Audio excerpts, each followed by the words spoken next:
குருஜி, ஒரு மனிதனுக்கு எந்த மாதிரி குணம் இருந்தால் இறைவனை அடைய முடியும்? அதாவது இயற்கையில் இதை பற்றி நிறைய பேருக்கு தெரிஞ்சிருக்கும். 3 விதமான குணங்கள் இருக்குதுன்னு சொல்லுவாங்க. அதாவது ரஜஸ், தமஸ், சாத்வான்னு சொல்லுவாங்க. அதாவது தமஸ், ரஜஸ், சாத்வா அப்படி வச்சுக்கலாம். ஓகே, இது 3 விதமான குணங்கள். இயற்கையில் இந்த 3 குணங்கள் வியாபித்து இருக்குது. மனிதன் தாண்டிய ஒரு அப்பேற்பட்ட ஒரு உணர்வுல இந்த ஹோல் இயற்கையே இருந்து கொண்டு இருக்குது. இதுல இந்த தமஸ் என்று சொல்லக்கூடிய குணம் எப்படின்னு சொன்னா, இது ரொம்ப கீழ் லெவல்ல இருக்கக்கூடிய ஒரு குணம். இந்த மாதிரி ஒரு குணம் ஒரு மனிதனுக்கு இருந்தால் அவன் உடல் பற்று அதிகமாக இருக்கும். சாப்பாடு, உடலுறவு, செக்ஸு, பொருள் சார்ந்த விஷயத்துல ரொம்ப கீழ் நோக்கி இருக்கக்கூடிய ஒரு தேடல்ல இருக்கக்கூடிய ஒரு குணம்தான் இந்த தமஸ் என்று சொல்லக்கூடியது. இதை பற்றி நிறைய பேசலாம், பட் சுருக்கமாக உங்களுக்கு சொல்லிடுறேன். ரஜஸ் என்ற குணம் பேர்லேயே அர்த்தம் இருக்கு. ஒரு உயர்ந்த நிலை, ஒரு ராஜ வாழ்க்கை. ராஜா அப்படின்னு சொல்றதே ரஜஸ் அப்படின்னு சொல்றோம். அப்போ எனக்கு எல்லாமே கிடைச்சு ஒரு அமைதி நிலை எனக்கு மனசுக்குள்ள இருக்கு. ஒரு விதமான முழுமைத்தன்மையை நோக்கி இருக்கக்கூடிய ஒரு குணம் என்று சொல்லலாம், ரஜஸ் குணம். சரி, இதோட வாழ்க்கை முடிஞ்சு போச்சா? இல்லை. இதை தாண்டி பொருளை நான் ஜெயிச்சு நான் பெரிய ஆளாகி ஒரு நல்ல நிலைமைக்கு வந்ததுக்கு அப்புறமும் இதுக்கு அடுத்த நிலை என்ன? இந்த பொருளை உருவாக்கி இறைவனையே பிடிக்கக்கூடிய ஒரு தன்மை. அதுதான் சாத்வா என்று அழைக்கக்கூடிய சாத்வ குணம் என்று சொல்வார்கள். இந்த குணம் ஒரு மனிதனுக்கு வந்துருச்சுன்னா அவன் இறைவனை நோக்கி செல்லக்கூடிய ஒரு தன்மைக்கு வந்து விட்டான் என்று அழைக்கலாம். இந்த 3 விதமான குணம் நமக்கு எப்போ இது கீழே இருந்து இந்த சாத்வ குணத்துக்கு வர முடியும் அப்படின்னு சொன்னா, இதுக்கு பலவிதமான காரணங்கள் இருக்கு.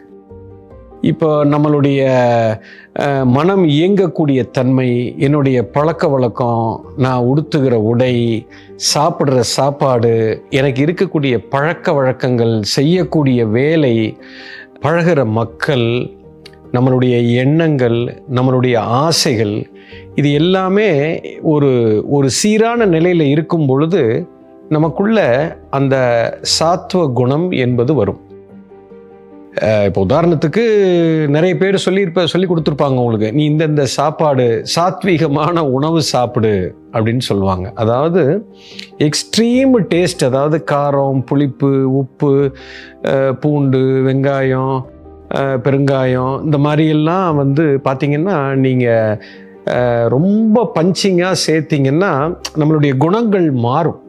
You understand? அதனால தான் நீங்கள் பிராமின்ஸ் பார்த்தீங்கன்னா அந்த பூண்டு வெங்காயத்தை அவாய்ட் பண்ணுவாங்க. ஜெயின் ஃபுட்டில் பார்த்தீங்கன்னா இந்த பூண்டு, வெங்காயம், பெருங்காயம் இதெல்லாம் சேர்க்க மாட்டாங்க. காரணம் என்னென்னா, நம்ம சாப்பிடக்கூடிய உணவு அதுதான் மனமாக மாறுகிறது. ஸோ அந்த மனதில் அந்த மாதிரி ஒரு குணம் உருவாச்சுன்னா நீங்கள் அந்த சாத்வீக தன்மைக்குள்ளே வர முடியாது. சாத்வீக குணம் இருக்க இருக்க அதை நோக்கி நகர நகர இறை சக்தி உங்களை நெருங்கும். அதாவது இந்த குணம் எப்படி வரும்? இந்த உணவு, இந்த உடை, இதெல்லாம் எதுக்காக சொல்லப்பட்டிருக்குன்னா ஒன்றும் இல்லைங்க, இயற்கையோட ஒத்திசைவாக இருக்கிறது தாங்க சாத்வீகமான குணத்தை கொடுக்கும். அதாவது இயற்கைக்குன்னு ஒரு சட்டம் இருக்கு. இப்போ சாப்பாடு எடுத்துக்கிட்டா ஆடு புல்லை தான் திங்கும். ஆடு இன்னொரு மிருகத்தை போய் திங்காது, மாமிசம் சாப்பிடாது. அதே இது ஒரு சிங்கம் மாமிசத்தை சாப்பிடும். இதுதான் இயற்கையில் ஒரு சுழற்சி. ஒவ்வொரு ஒரு உயிரினத்திற்கும் ஒரு உணவு இருக்கு. உணவுன்னு ஒரு விஷயத்தை எடுத்துக்கிட்டோம்னா இது ஒரு சைக்கிள். ஸோ இது இதை சாப்பிடும், இதை சாப்பிடும், அதை போய் சாப்பிடும், அதை சாப்பிடும். இப்போ இதுபடி அந்த சுழற்சியில் கரெக்டாக போயிட்டு இருக்கும்போது மனிதனுக்குன்னு ஒரு உணவு இருக்குது. அந்த மனிதனுக்குன்னு உரிய உணவு எதுன்னு பார்த்தீங்கன்னா அது வெஜிடேரியன் தான். ஓகே, சைவ உணவு தான். இப்போ ஏன் நான் அசைவம் சாப்பிட்றேன், நான்வெஜ் சாப்பிட்டா தப்பு ஒன்றும் இல்லை. ஏன்னா மனித பிறவி அப்படிங்கிறது எவல்யூஷனரி ப்ராசஸில் இருந்து வந்திருக்கு. நம்ம எல்லாம் மிருகத்திலிருந்து தான் வந்திருக்கோம். ஒரு செல் அமீபால இருந்து ஆரம்பித்து அப்படியே புழு பூச்சியாக மாறி ஒன்று ஒன்றா போய் பாம்பா மாறி பள்ளியாக மாறி பலவிதமான மிருகங்களாக மாறி கடைசியில் மனிதத்தன்மைக்கு வந்திருக்கிறோம். அதைத்தான் மாணிக்கவாசகர் பாட்டில் பாடுற, நான் பூவாகி புல்லாகி மரமாகி பல்மிருகமாய் தேவராய் இப்படியெல்லாம் பல கணங்களாய் அப்படின்னு சொல்லி அந்த பாடலில் அழகாக சொல்கிறார். இப்படியெல்லாம் நான் கடந்து வந்தேன் அப்படின்னு அழைக்கிறார். அப்போது இப்போ ஒரு பிறவியிலேயோ அதுக்கு முன்னாடி இருக்கிற பிறவியிலையோ நான் ஏதோ ஒரு மிருகமாக இருந்திருந்தால் அதுக்குரிய குணாதிசயங்கள் இன்னும் எனக்குள்ளே இருக்கும், அது அழிஞ்சிருக்காது. அப்போ அது எனக்கு அந்த மாமிசத்தை உண்ணுவதற்கான ஒரு ஆசையை, ஒரு தூண்டுதலை கொடுக்கிறது. தவறொன்றும் இல்லை. இப்போ அந்த எவல்யூஷனரி ப்ராசஸில் நம்ம இருக்கோம். கொஞ்ச காலகட்டத்தில் அதுவே மாறும். அப்போ மாறும் பொழுது கொஞ்சம் கொஞ்சமாக அது மாறி அந்த உணவை நான் மாற்றும் போது என்னுடைய குணமும் மாறும். இப்போ ஒரு மிருகம் எப்படி அகோரமாக இருக்கிறது, ஆனால் ஒரு மனுஷன் அப்படி இல்லை. டெஃபினட்டாக அதில் ஒரு பெரிய வித்தியாசம் இருக்குது. காரணம் என்னென்னா உணவு பழக்கம்தான். ஸோ இது போல் இப்போ இந்த சாத்வீகமான குணத்தை வர வைக்கக்கூடிய உடைகள், அதனால தான் நீங்கள் ரிஷிமார்கள் எல்லாம் பார்த்தீங்கன்னா அவங்க உடுத்துகிற உடை ஒரு விதமாக இருக்கும். அவங்க தூங்குகிற நேரம், எழுந்துக்கிற நேரம், அவங்களுடைய லைஃப் ஸ்டைல், குளிக்கிறது, எந்த நேரத்தில் உணவை கரெக்டாக சாப்பிட்றது, ஒரு மாதத்தில் அந்த உபவாசம் இருக்கிறது, ஏகாதசி அன்னைக்கு சாப்பிடாமல் இருக்கிறது, பிரதோஷம் அன்னைக்கு இப்படி இருக்கிறது, அது எல்லாமே இயற்கையில் ஒரு விதமான மாற்றம் ஏற்படுகிறது. ஏகாதசி அன்னைக்கு எதுக்கு சாப்பிடக்கூடாது அப்படின்னு சொல்கிறோம்னா, அன்னைக்கு ஜீரண மண்டலம் வேலை செய்யாது, அவ்வளோதான். அப்போ அன்னைக்கு நான் அந்த உணவை நான் சாப்பிடும் பொழுது என் மைண்டு மாறும். ஏன்னா ஜீரணமாகாது. ஜீரணமாகலைன்னா உடம்பு கொலாப்ஸ் ஆகும். உடம்பு டிஸ்டர்ப் ஆகும்போது மைண்டு டிஸ்டர்ப் ஆகும். அப்போ நீங்கள் சாத்துவ குணத்தை விட்டு வெளியில் போயிடுவீங்க. அன்னைக்கு உங்களுக்கு என்னென்னமோ பண்ணும். ஸோ இது எல்லாமே சித்தன் எப்படி உருவாக்கி வச்சிருக்கான்னா, இந்த சாத்துவ குணத்துக்குள்ளே போகிறதுக்கான ஒரு விஷயத்தை தான் லைஃப் ஸ்டைலாக கிரியேட் பண்ணியிருக்காங்க. ஸோ இதையெல்லாம் நம்ம கடைபிடிக்கும் போது ஆட்டோமேட்டிக்காக அந்த குணம் நமக்கு வர ஆரம்பிக்கும்.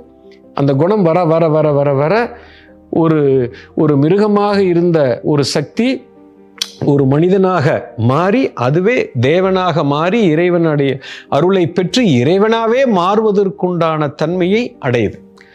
அதைத்தான் அந்த சாத்வ குணம் என்று அழைப்பார்கள்.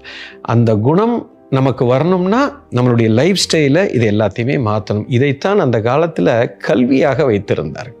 இதன் அடிப்படையில் தான் ஒரு குருகுலம் அந்த மாதிரி எல்லாம் இருந்தது.